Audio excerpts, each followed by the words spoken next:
Well, that's got rid of the midges. Yeah, thanks. Thank you. What about the wasps? Okay. Is that all right? Okay. You've got to put up with me again or not, so I won't be offended if you walk off. I've been asked to do something around first aid, and one of the areas then they're going to have a quick look at is the varying kits you can get. So if you go on the government preparedness website, it says every citizen, according to the government, recommends a first aid kit. Their guidelines what actually should be in the kit is... Okay, I wasn't going to use that language. I would say it's very obscure. How about that? I'm trying not to get you demonetised. So it's very... the other aspect is... so what I've put together is a basic kit from what's on the kit list, plus experience, and then we'll go up the varying kits. I would suggest, though, even with a basic kit, you also need skills and drills, and that means going on a first aid course.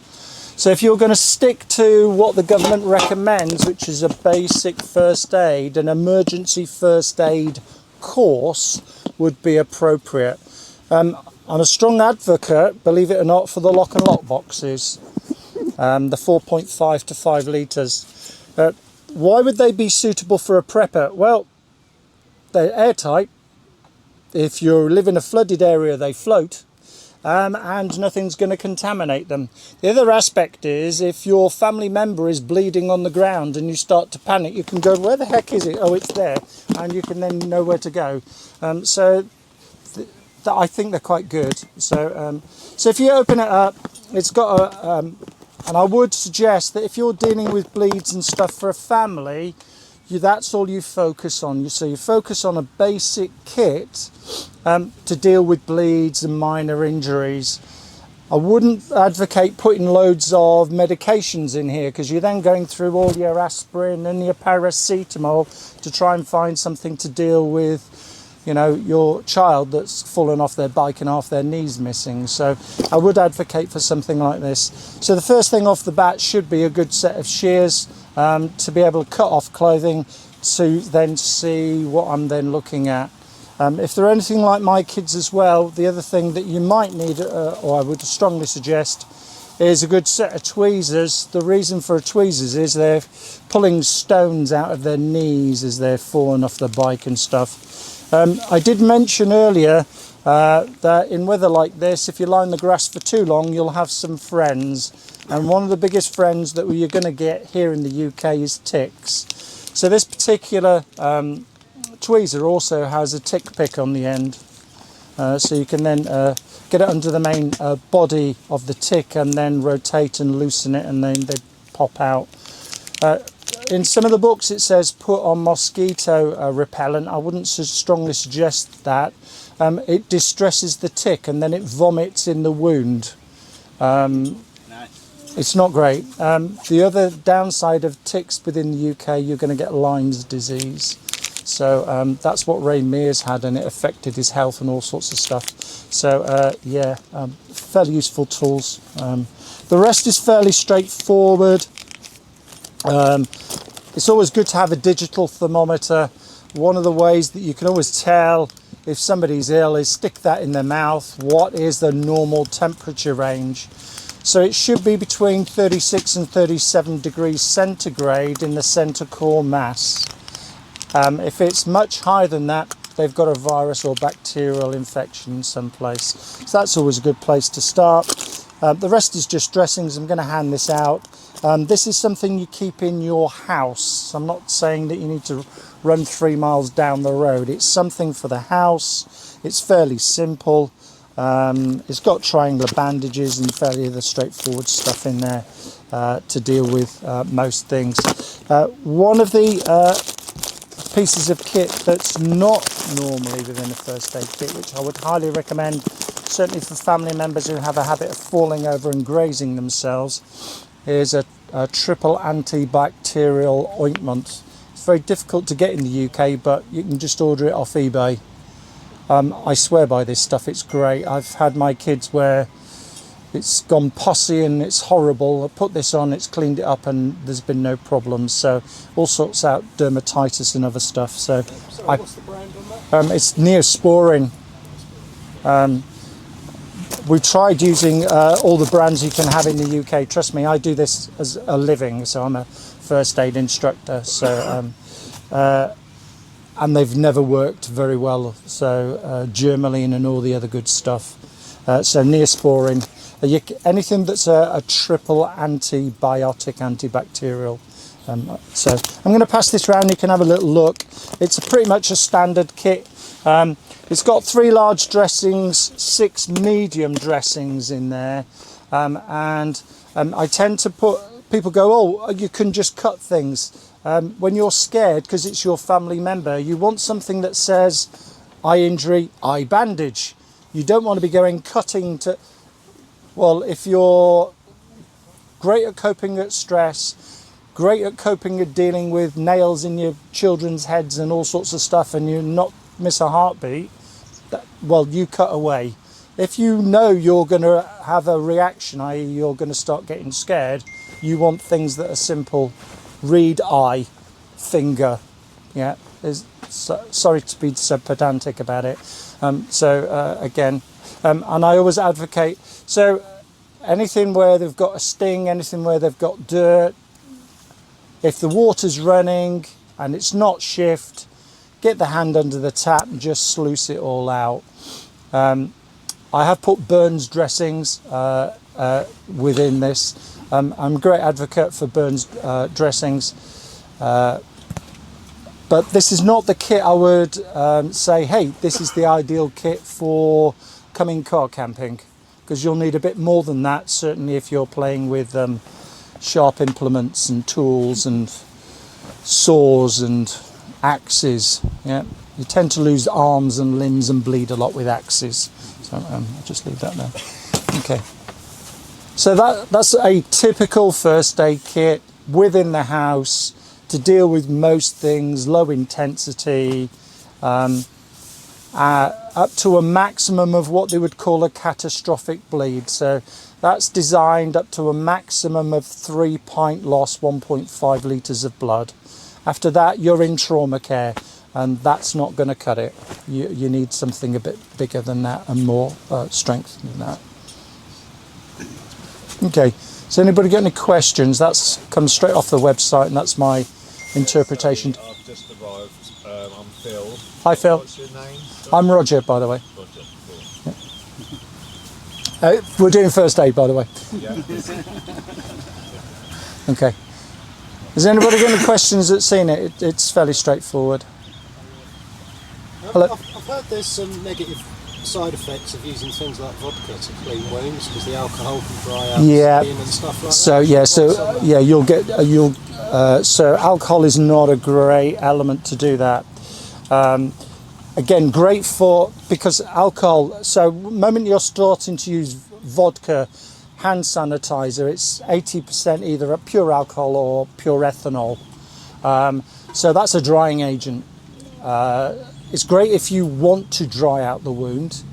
You can also use potassium permanganate to do that as well. So you can use it to dry out wounds. You can also use it to start a fire. So as a substance to carry around, it's fairly good.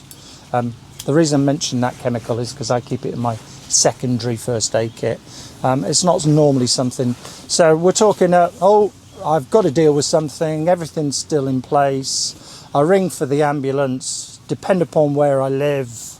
They may be coming within 5 to 30 minutes plus, but hopefully somebody's still going to come. We haven't talked about, I'm a prepper and hey, shift has started and nobody's coming for hours on end. But for everyday wounds that might have some dirt in Yep, them, that's a typical kit that I would advocate and say. Triangular bandages as well are really good. Certainly if you've got somebody with a soft tissue injury or a cut and I want to then transport them to a hospital. Because it's a family member, I'm going to strap you up, bung you in the car if I can. If the ambulance says they're going to be there hey, we're going to be there in 2 hours. Sorry, I'm going to transport somebody I care about. We're going to be there in 10.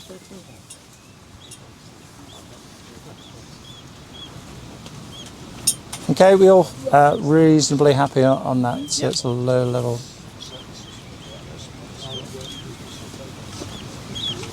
So I would say then that lots of people go, oh, should I buy a kit? I would say no.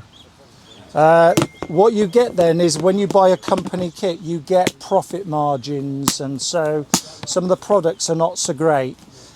Remember, this is your first aid kit for your family. How much do you like them?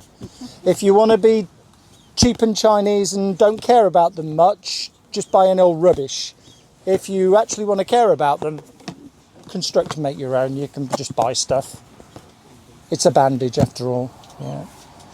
Okay, we're happy on the normal first aid kit.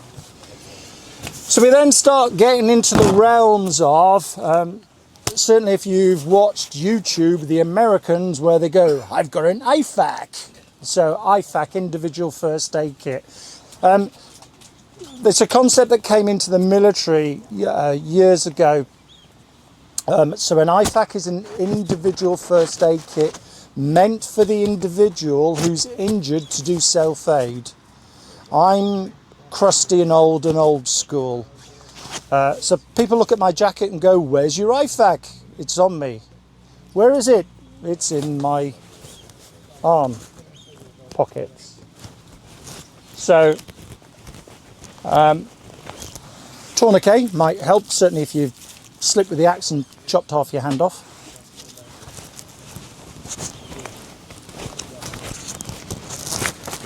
I've got an emergency 4-inch dressing that's also going to mop up the blood quite well, certainly if I've accidentally stabbed myself. And the other thing that's a lifesaver is what they call hemostatic dressings, and hemostatic dressings is a chemical that's mixed with a bandage. This is actually a Z dressings. All of this is trauma care. Again, so I am a strong advocate. If you're going to use the kit, you need to know how to use it. This is an area you really need to know what you're doing. So there's only 2 makers of hemostatic dressings, and they're both American companies, and they've got patents on them.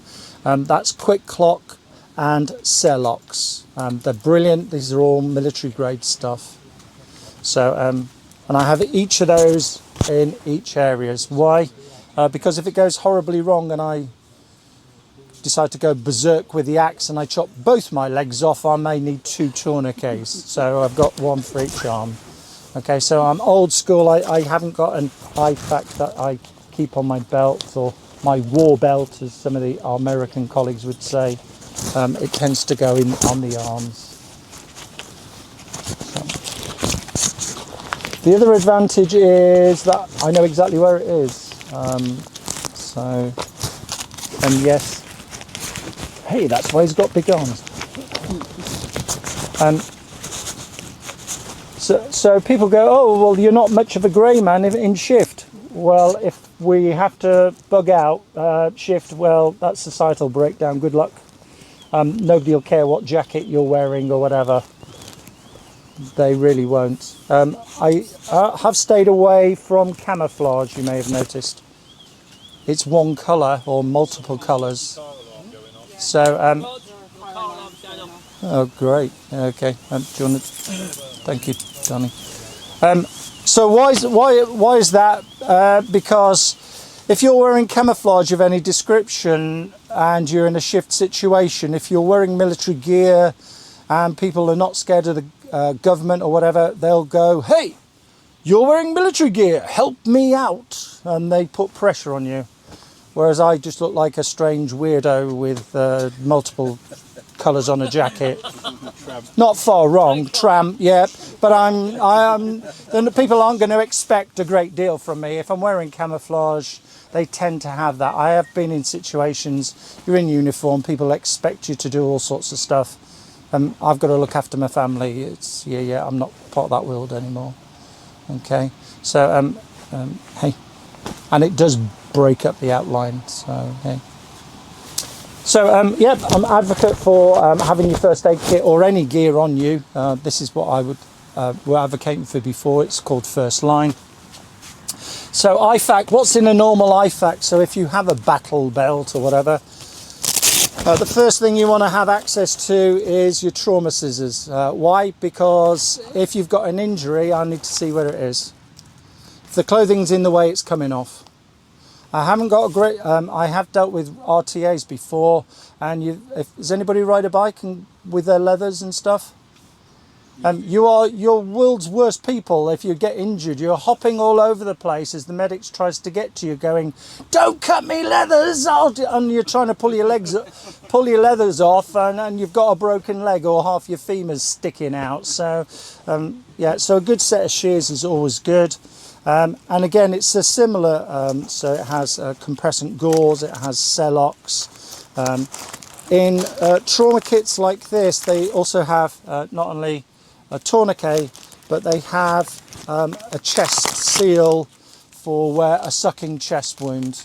Again, this tends to be from our American colleagues if they're getting shot and stuff. Certainly, so hey, the days of using an old piece of plastic or crisp packet and taping 3 sides are definitely gone. It doesn't actually work in the real world. This is stuff that's been learned and relearned in Ukraine. So, so you need a good seal to deal with any sucking chest wound. And again, quickly, with the chest seals, yeah. Do they seal on hairy chest? Yes, they do, because the glue is horrible to get off once it goes on. So, sorry, Lee. It will be the best waxing you've ever had. It's just going to hurt. But hopefully you'll be so sedated by that time you won't care. Yeah. So, so an IFAC is an individual first aid kit that is meant for the individual. The idea was the individual had it, you'd use their kit to treat that individual. It's not, "Hey, I'm a medic, let me treat you with my IFAC." That's not how it works. So that's what they're originally designed for. I like these ones because they're bright red. And when you're scared, you need all the help you can get because you become blind. So that's one type of IFAC. This is the current British military one. These are also quite good. They've got little pouches on the outside for gloves and various other things. The advantage of the British military one is that you can then grab it. Ooh, that didn't sound good, did it? More Velcro than you can shake a stick at, yeah? So it then comes out of, so if it's onto somebody's chest harness or whatever, it's easy to get off. Again, the moment you open up the pouch, it provides all the equipment. So they strongly recommend 2 tourniquets because if the first one doesn't work, if you're complaining and I'm not supposed to cut your clothing off, there's a chance you're going to lose more of your limb because I need to see where the injury is and I want to be getting it just above it, to be perfectly honest. I can only use a tourniquet. There's a great urban myth. You can only use it on a single boned limb. So I can only use it from there to there and from there to there. I can't use it anywhere else because the rest of the human body has 2 bones in it. Again, Celox, and this one has a tension hemothorax incision needle. And that is when you're coughing up blood because you've got bleed into your lungs and it punches a hole through and makes a hissing noise as it goes through. Do not use any of this unless you've been trained to do it. Okay, this is not, oh, I'm going to go on a 1-day course. This is a little bit more. So we've gone from a plastic box and emergency first aid. The minimum I would say with anything like this is you're into 3-day first aid at work course as a minimum, then on bolt-ons as well. So trauma care, and if not, go and see a paramedic and get some training with them or a senior nurse, because you need to know what you're doing, otherwise your patient's not going to be very happy. Remember, I'm going to be in as a prepper utilising something like this on your family members. You don't want to get it wrong. Or you don't want to be getting it wrong on you if you put an axe through your leg either. So 1, know tools, 2, know the limits, and 3, make sure you've got suitable skill sets to match the kit. Okay, so again, it's an individual first IFAK. So we're quite happy.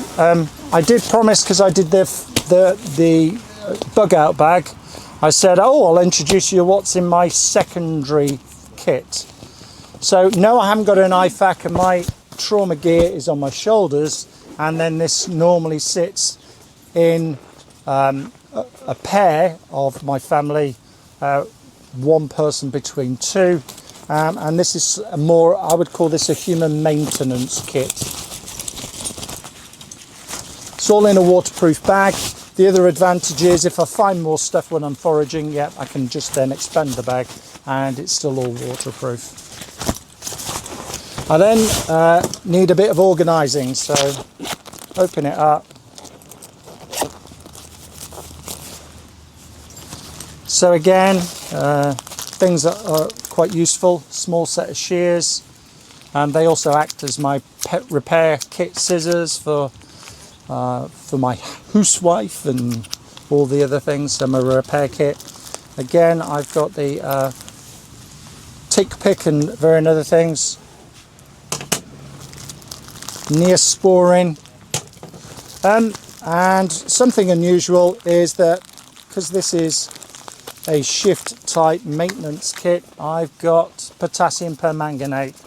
So I can use this potassium permanganate to set fires, I can use it to purify water, and I can use it for any fungal infections you may have, by getting a syringe and inserting it and using for sluicing out wounds.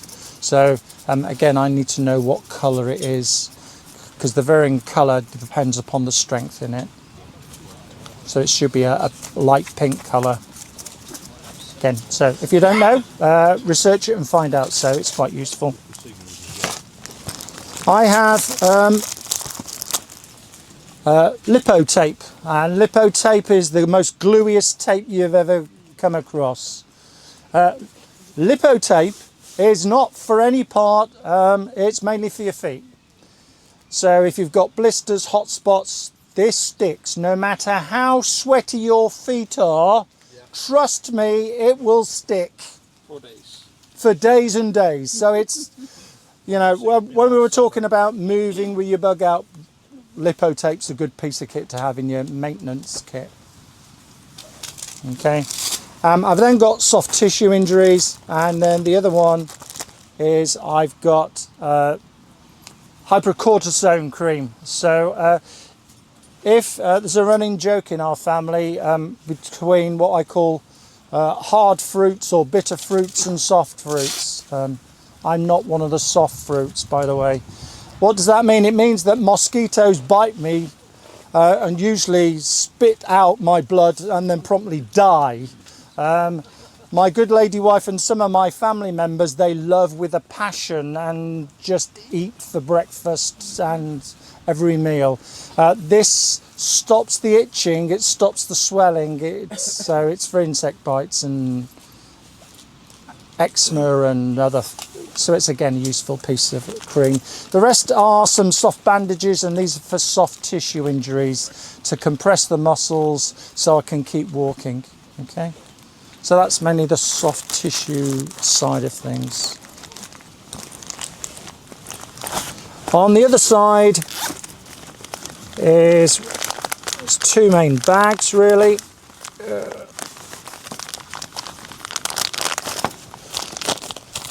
So I have things like tape in there.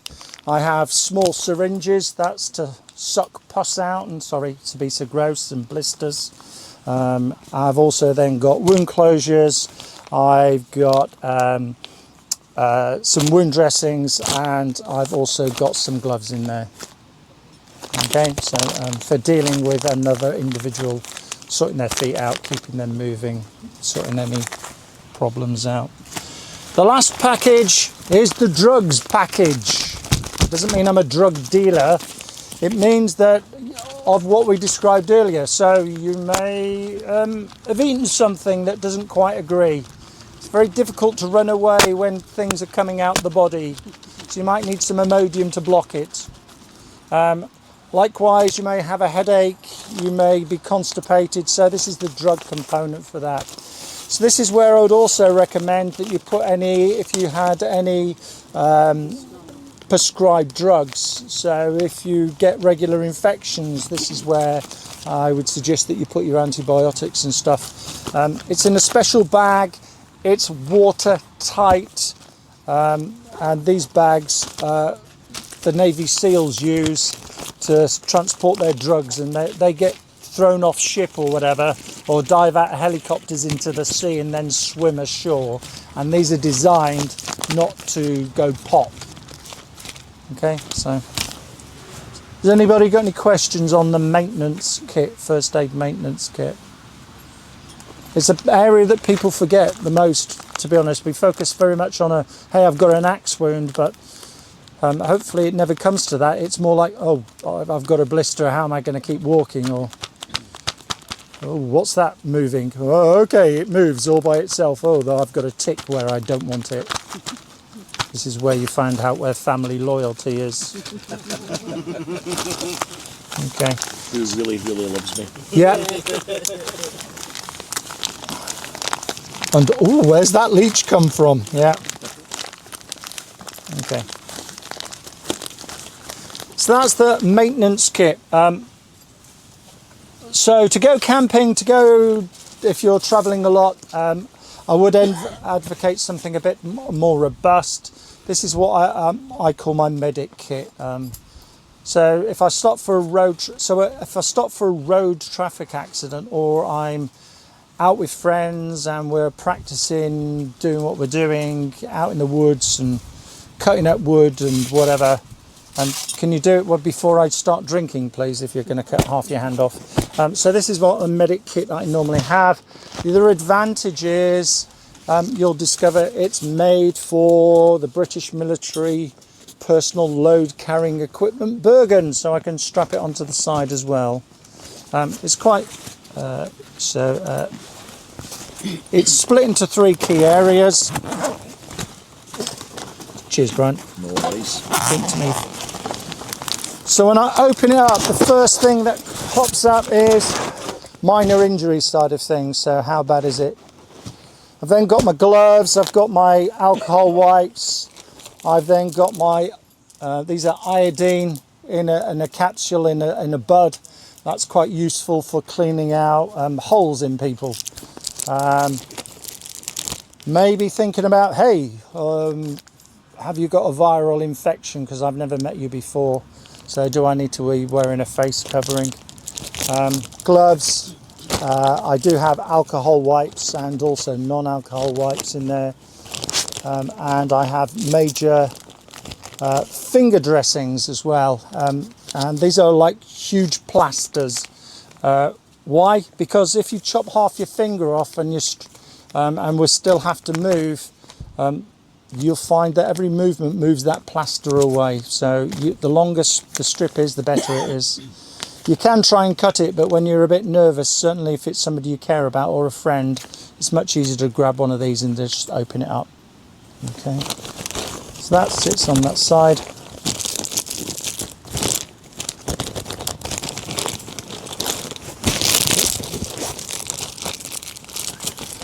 The other thing is that if you're lying on the ground, you're going to get cold, and so I've got a heavy duty NATO blanket, emergency blanket. It's silver one side. I also told you it was useful for lying as a kit mat, so that's what is in there. I'm going to place this down because I need to grab the modules.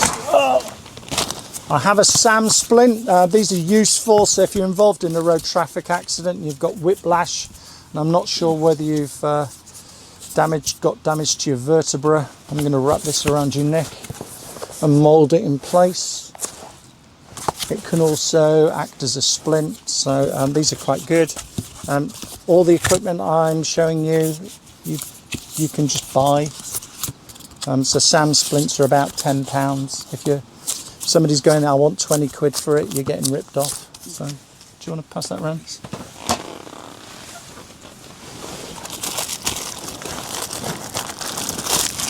So, the bottom pouch there is the trauma pouch. So again, hand tourniquets. If you're going to buy them, I got trained to use, I'm very used to using CAT, combat application tourniquets. You can get generation 7s which have the red tip. They're about £25. Don't use them if you've never used them before or don't know what you're doing. So again, coupled with the training. This module is again hemostatic, so I've then got more hemostatic Z bandages. I've got more emergency, so it's for major blood loss. So you're having a really bad day. Yeah, 10 years. And they're a £5, these emergency bandages. Because when you come to these are a little bit more expensive, but again, they've got a 10 years life on them. So as an investment, if you care about your family, hey, it's not too bad, is it, 10 years? So I tend to keep the major bleeds all together. And they go in that module. The final module, again, tends to have other aspects. So I've got more dressings, and the other things I have is OPAs, oral pharyngeal airways. These are used if your throat is starting to collapse due to things like whiplash, or you've got swelling around your throat and you can't breathe. I can insert this and keep you alive. They have a downside, and that the patient or casualty must be unconscious, because if you try and insert them and the individual is conscious, it hits the back of your tonsils and you projectile vomit all over me. So I try and avoid that, certainly if we've got injuries. So you tend to use these. So OPAs, the downside of them is you can only use them on an unconscious casualty. Again, I have burn dressings, because again you can't get those in the middle of a field. I've then got Russell chest seals. I then have a pocket mask, certainly to be more efficient if I need to then breathe for you.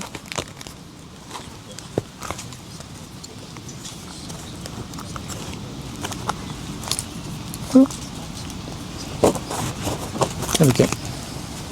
So it's brand new.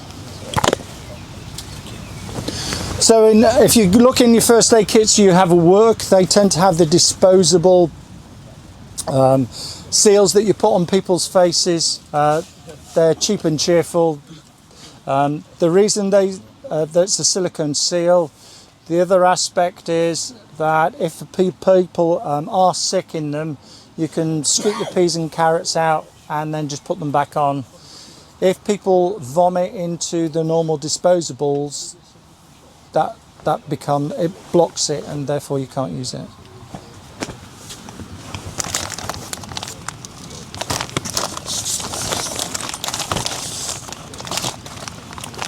So I've got more hemostatic dressings. I've got then wound dressings, and then I've got wound closures. I've got a suture kit in there. I've got blisters. I've got chlorine tablets in case I'm worried about the water. I have a last ditch disposable airway breather as well, in case that for whatever reason I can't find that. So again, so as you can see, the bigger the kit is designed to deal with a wide range of issues. But again, if you've not got the training, there's no point in having the fancy gear if you don't know how to use it. So again, you need training on it and all the other modules that go with it. Okay, has anybody got any questions? That's just first aid kits. Anybody want to ask it? What size OPAs do you carry? All of them. All 5. So an OPA is measured from the bottom of your earlobe to the front of your chin. I got trained by the military, so we did a secondary check. So when I grab an OPA, I'm measuring from my earlobe to the front of the chin. I know this one's right for me. I then measure it as well, because that's the way I was taught, and then I insert it. The C part goes to the roof of the mouth, rotate, and then it pops in. I teach in hospitals, and we used to used to get lubricant. What we discovered is that when NHS members of staff start put in distress, they were going, "Where's the lubricant?" There's the lubricant on the patient. It's in their mouth. What are you messing about with? They're dying. You need to get that OPA in. So again, if you need to train for the equipment that you're going to use in that situation. Stress and adrenaline makes all your normal brain function go completely out the window. So the more times you train on stuff and the equipment, the better it is, the better you're going to cope, and the better is you're going to help somebody that you care about. No, I don't have a defib. In my other bag I have a defib. Is it something I'd advocate for as a prepper for shift? No. So when you get trained to do normal first aid when society's in place, you tend to get taught triage. In a shift scenario, you're taught to do reverse triage, and that's going to sound awful. I only have a certain amount of equipment. If I'm using it on somebody that's not going to make it, I've just wasted it on somebody I can save. That's extremely difficult. I'm not saying, and I'm not making any light of it, because you will have nightmares for the rest of your life having to make those decisions. So it's not a good place to be in. If it's normal, I have to comply, and there is society in place. I have to comply with laws and legislation that are current in place. So don't administer something that you're not taught to utilise. That's effectively it. Okay, good question, by the way. Anything else? First aid in the real world is not Hollywood. You're not always successful. Hello. Potassium iodine. Yes. Over 50s. Waste of time, or is there any benefit? Okay, we've moved on to a different ball game now. So we've moved into CBRN, chemical, biological, radiological, and nuclear. Okay. Over 50s, potassium iodide, okay, but not if you've got a thyroid problem. So what happened when Chernobyl went off, they realised they didn't have enough potassium iodide to counteract iodine 135, which will give you radiation poisoning. So they were also worried about giving potassium iodide to children, so they gave them pectin, specifically apple pectin, to the children. And what they found was, as an isotope, when you take apple pectin, any isotopes in the body bind to it, and during daily constitution, it passes through. So if you have people with iodide problems or other issues, I would suggest, and there's a paper around using apple pectin as a safer alternative to iodide. I've got no physical ailments, I'm over 50, there's a 3-minute warning, I've got a box of them there. Trouble is, so how it works is potassium iodide saturates the body with iodine. And that then, when the iodine comes along, that's radioactive, as an isotope in the body, the glands go, hey, it's full of iodine, bugger off. And so it goes through and it transfers through the body. Trouble is, you've got to be taking it 3 weeks before the bomb goes off. So, So you need to test the wall. That's what you're telling me. you need to be paying attention what's happening. Email Putin tomorrow. That's probably not going to work. Yeah. Just I've heard so many different things. I mean, if you look at the NHS, so there's no point in taking it. And I think that's in normal day-to-day. Again, that's in normal day-to-day. And again, that you've then got the whole element because that's the reason why you can't get iodine within the UK to provide as a water purification chemical because they were worried about people with thyroid problems, people who are pregnant, people who are lactating and the iodine then going into the child or whatever. So in the great wisdom our government at the time banned it. Brilliant. So kelp seaweed has got iodine in it. And again, that does the same function. So if you like sushi, eat lots of sushi before Mr. Putin drops a bomb. You'll be all right. Certainly, if there's seaweed in your sushi. I don't mind sushi, so yeah, that'll be. So that's one alternative. Sorry, I am a CRBN instructor as well.